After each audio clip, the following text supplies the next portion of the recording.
Hey everyone, this is Sana here. So atoms and molecules का जो chapter था वो हम कर रहे थे।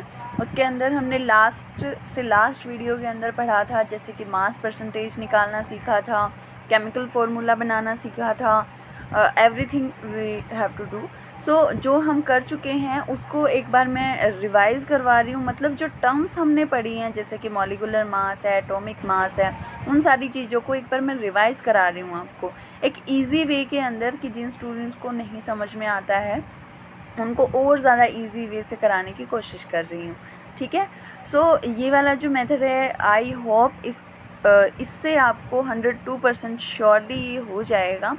ठीक है, तो जैसे कि हम केमिकल फार्मूला बनाना सीखते हैं, मास परसेंटेज निकालना सीखते हैं, जो मॉलिकुलर मास है वो पता लगाना सीखते हैं कि कैसे किसी भी कंपाउंड का हमें पता लग सकता है। ठीक है, तो उन्हीं के फार्मूलाज के बारे में हम बात करेंगे कि कौन कौन से जो फार्मूला हैं वो यूज़ होते हैं। एक इजी वे के अंदर आप उन्हें नोट डाउन कर लीजिएगा कि कैसे जो है हर एक पर्टिकुलर फार्मूला हमें पता है चीज़ों को सोल्व करने के लिए। ठीक है, so let's get start. So here these are some terms. ठीक है, जो कुछ टर्म्स हैं जिनके अंदर जो स्टूडेंट्स हैं वो बहुत ज़्यादा कंफ्यूज होते हैं। ठीक है, हमारे पास 3 चीज़ें हैं, एटॉमिक मास, मोलर मास और मॉलिक्यूलर मास। आप इनको एक बार ध्यान से देखिएगा। एटॉमिक मास का मतलब होता है एटॉमिक मतलब एटम आया हुआ है इसके अंदर, इसका मतलब है मास किसी भी एक एटम का। ठीक है, यानी एक एटम का मास जो है उसे हम एटॉमिक मास कहते हैं। जैसे कि मैं आपको कहूँ कार्बन का एटॉमिक मास क्या होता है, या फिर ऑक्सीजन का एटॉमिक मास क्या होता है, ऐसे करके। ठीक है, उसके बाद आता है हमारा मोलर मास। अब मोलर मास क्या होता है? Mass of 1 mole particles. 1 mole particle का जो मास है उसे हम मोलर मास कहते हैं। अब देखो, आप किसी भी शॉप पे जाते हो या फिर कहीं पे भी जाते हो, तो जैसे कि आप किसी को बोलते हो कि 1 डज़न हमें केले दे दीजिए। आपने बोला 1 डज़न, ठीक है, 1 डज़न यानी 1 दर्जन केले दे दीजिए। तो जो शॉपकीपर है वो आपको 12 केले देता है ना? ऑब्वियसली 12 केले देगा वो आपको। तो 12 क्यों दे रहा है? आपने तो 1 डज़न बोला है ना, यानी 1 डज़न बोला है, 1 दर्जन बोला है उसको केले देने के लिए, तो 12 क्यों दे रहा है? क्योंकि जो 1 डज़न है यानी एक जो दर्जन है वो इक्वल टू होता है 12 के, है ना? ऐसे ही अगर मैं कहूँ कि 1 वीक का मतलब, मैंने तो 1 वीक बोला है ना, लेकिन उसका मतलब हम क्या समझ जाते हैं? 7 डेज़। यानी मैं कोई भी काम जो है वो 1 वीक में करूँगी, इसका मतलब है कि उस काम को करने के लिए 7 दिन लग जाएंगे। तो मतलब ये है कि किसी भी पर्टिकुलर चीज़ को हम अगर कह रहे हैं तो वो पर्टिकुलर चीज़ एक सिंबल को शो करती है। ठीक है, जैसे कि वीक है वो 7 दिन को शो करता है, और 1 मंथ है वो 30 डेज़ को शो करता है, 1 डज़न है वो 12 चीज़ों को शो करता है ना? 1 पेयर है वो 2 चीज़ों को शो करता है। ऐसे ही जो एक मोल पार्टिकल है, यानी किसी भी मतलब लगा लीजिए बहुत सारे पार्टिकल हैं और उनमें से मैं आपको ये कह दूं कि 1 मोल पार्टिकल्स मैं आपको दूंगी। ठीक है, इसका मतलब है कि मैं आपको जो है मतलब पार्टिकल्स दूंगी 1 मोल, और 1 मोल कितना होता है आपका? 6.022 इंटू 10⁻23 पार्टिकल्स। ठीक है, यानी 1 मोल के अंदर आपके इतने पार्टिकल्स आएंगे। मैं आपको ये कहूँ कि आप मुझे 1 मोल पार्टिकल दो, इसका मतलब ये होगा कि आप मुझे 6.022 इंटू 10⁻23 पार्टिकल्स दोगे। ठीक है, तो मोलर मास क्या हुआ हमारा? मास ऑफ 1 मोल पार्टिकल्स, यानी जो 1 मोल पार्टिकल मैंने आपसे मांगे हैं उसका मास जो है उसे हम मोलर मास कहते हैं। ठीक है, समझ गए ना आप? मोलर मास किसे कहते हैं? जो 1 मोल होते हैं पार्टिकल्स के उनको हम मोलर मास कहते हैं। ये दोनों चीज़ें आई होप आपको क्लियर हो गई होगी। उसके बाद है मोलिकुलर मास। मोलिकुलर के अंदर इसके नाम ही शो कर रहा है, देखो मोलिक्यूलर, मोलिक्यूल मतलब यानी किसी भी एक मॉलिक्यूल का मास जो है उसको हम मोलिकुलर मास कहते हैं। ठीक है, एक मॉलिक्यूल लगा लीजिए H2O, okay, 1 molecule of water. और एटम मतलब कोई भी atom, carbon, sodium, magnesium, beryllium, कोई भी एटम हम लगा सकते हैं, और मॉलिक्यूल कोई भी हम ले सकते हैं। तो मॉलिक्यूलर मतलब मॉलिक्यूल का मास, एटॉमिक मतलब एटम का मास, मोलर मतलब 1 मोल पार्टिकल्स का मास। ठीक है, इससे इजी वे कोई भी नहीं हो सकता है इन चीज़ों को क्लियर करने का। सो प्लीज़ आप ध्यान से देखिएगा। आफ्टर दैट मोलर मास को हम आगे पढ़ेंगे, क्योंकि जो मोल कॉन्सेप्ट है आपका वो लास्ट और सबसे इम्पॉर्टेंट टॉपिक है, उसको पढ़ने के लिए आपको ये चीज़ें क्लियर होनी ज़रूरी हैं। ठीक है, सो मोलर मास में क्या होता है, मास ऑफ 1 मोल पार्टिकल्स। मैंने आपको बताया था कि 1 मोल जो पार्टिकल्स के हैं उसका मास जो है उसे हम मोलर मास कहते हैं। ठीक है, उसके बाद जो मोलर मास है वो भी टू टाइप्स में डिवाइड होता है, किसमें, एटम्स में और मॉलिक्यूल में। अगर मैं आपको कहूँ कि 1 मोल ऑफ एटम्स यानी 6.022 इंटू 10⁻23 जो है वो क्या है, पार्टिकल्स। ठीक है, मतलब क्या है मेरा इससे मतलब ये है कि पार्टिकल्स जो है वो कुछ भी हो सकते हैं। मैंने पार्टिकल बोला है, उसमें पार्टिकल कुछ भी हो सकता है, एटम हो सकते हैं, मॉलिक्यूल हो सकता है, कुछ भी हो सकता है पार्टिकल्स में, तो है ना। तो अगर पार्टिकल्स यानी एटम्स होते हैं, अगर मैं आपसे 1 मोल ऑफ एटम्स आपसे मांगती हूँ तो उसका जो मास है उसको हम ग्राम एटॉमिक मास कहेंगे। ध्यान से सुनिए, अगर मैं आपको 1 मोल ऑफ एटम्स कहती हूँ तो ग्राम एटॉमिक मास निकाला जाता है उसका। ठीक है, और अगर मैं आपको 1 मोल ऑफ मॉलिक्यूल्स कहती हूँ, यानी मॉलिक्यूल्स का 1 मोल मैं आपसे ले रही हूँ, इसका मतलब है अगर हम उसका जो मास निकालेंगे उसके आगे ग्राम लग जाएगा, यानी ग्राम मॉलिक्यूलर मास। ठीक है, ऐसे ही ग्राम एटॉमिक मास। तो एटॉमिक मास और ग्राम एटॉमिक मास में आपको मतलब डिफरेंस समझ में आ गया होगा। एटॉमिक मास मतलब किसी एक एटम का मास, और ग्राम एटॉमिक मास का मतलब होता है किसी 1 मोल ऑफ एटम्स का मास, यानी 6.022 इंटू 10⁻23 एटम्स का मास जो है उसको हम ग्राम एटॉमिक मास कहेंगे। ग्राम मोलिकुलर मास किसे कहेंगे, 6.022 इंटू 10⁻23 मॉलिक्यूल्स जो हैं उनके मास को हम ग्राम मोलिकुलर मास कहेंगे। अब आई होप आपको समझ आ गया होगा एटॉमिक मास और ग्राम एटॉमिक मास में क्या डिफरेंस है, मॉलिकुलर मास और ग्राम मोलिकुलर मास में क्या डिफरेंस है। ठीक है, इसको GAM लिखते हैं ग्राम एटॉमिक मास को, ग्राम मोलिकुलर मास को GMM लिखते हैं। ठीक है, आगे देखते हैं। जैसे कि ये एग्जांपल मैं आपको दे दूं कि जो नाइट्रोजन है उसका जो एटॉमिक मास है वो हम लिखते हैं 14 म्यू। ठीक है, 14 म्यू, और जो नाइट्रोजन है उसका जो 14 ग्राम लिख रहे हैं, मतलब मैं आपको ये बोल रही हूँ कि जो नाइट्रोजन है इक्वल टू 14 म्यू, और फिर से नीचे वाली लाइन में लिख रही हूँ नाइट्रोजन इक्वल टू 14 ग्राम यानी G। तो क्या डिफरेंस है इसके अंदर, अगर म्यू लिखा है इसका मतलब ये है कि मैं एटॉमिक मास की बात कर रही हूँ, और 14 ग्राम लिखा है इसका मतलब मैं ग्राम एटॉमिक मास की बात कर रही हूँ। ठीक है, जो ग्राम एटॉमिक मास है वो जो है वो ग्राम में लिखा जाता है, और एटॉमिक मास जो है वो म्यू से रिप्रेजेंट किया जाता है। ठीक है, और एटॉमिक मास और ग्राम एटॉमिक मास में आपको डिफरेंस पता ही है। एटॉमिक मास मतलब किसी एक एटम का मास बता रहा है, ग्राम एटॉमिक मास मतलब 1 मोल ऑफ एटम्स बता रहा है। ठीक है, उसके बाद ये है कि हमें ये वाला जो कॉन्सेप्ट है वो क्लियर करने के लिए आपको जो मासेस हैं एलिमेंट्स के वो लर्न करने बहुत ज़्यादा इम्पॉर्टेंट है, बहुत ज़्यादा मतलब बहुत ही ज़्यादा इम्पॉर्टेंट है, क्योंकि अगर वो लर्न नहीं होंगे तो आप ये कॉन्सेप्ट कभी नहीं क्लियर कर पाओगे।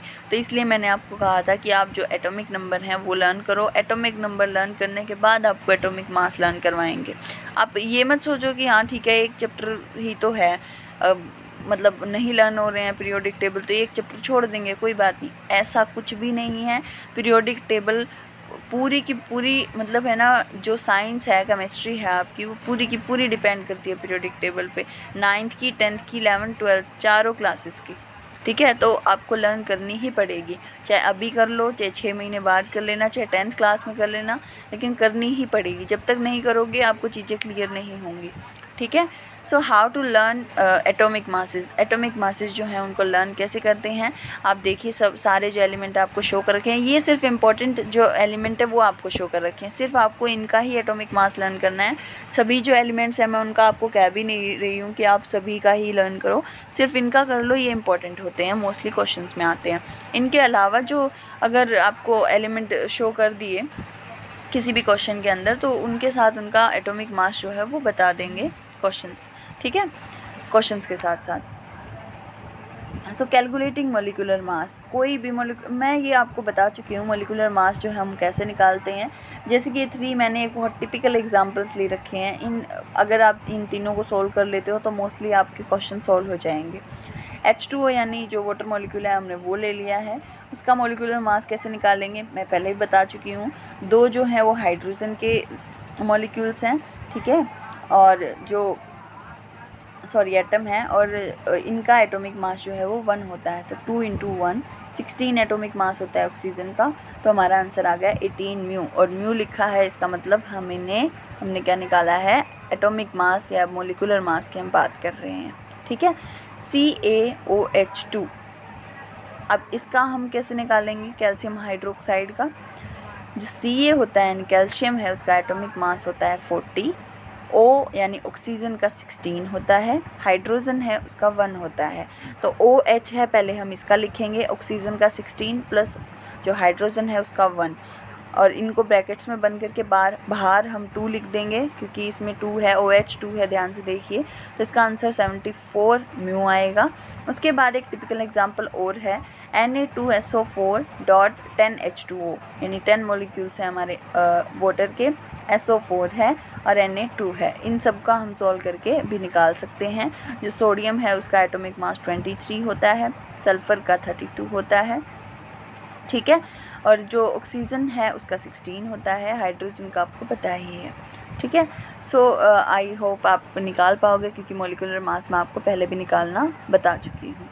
उसके बाद हम वाटर का अगर मॉलिक्यूल लें यानी H2O, तो इसका जो एटॉमिक मास है वो लिखा जाता है, मॉलिक्यूलर मास हम कह सकते हैं। देखो एटॉमिक मास मैंने पिछले उसमें बोला था, क्योंकि नाइट्रोजन अकेला दे रखा था, इसमें H2O पूरा दे रखा है, यानी एक मॉलिक्यूल है ये, है ना, एटम्स जुड़े हुए हैं तो मॉलिक्यूल है, तो मॉलिक्यूलर मास बनेगा 18 म्यू और 18 ग्राम, यानी 18 म्यू का मतलब मॉलिक्यूलर मास, 18 ग्राम का मतलब ग्राम मॉलिक्यूलर मास, GMM।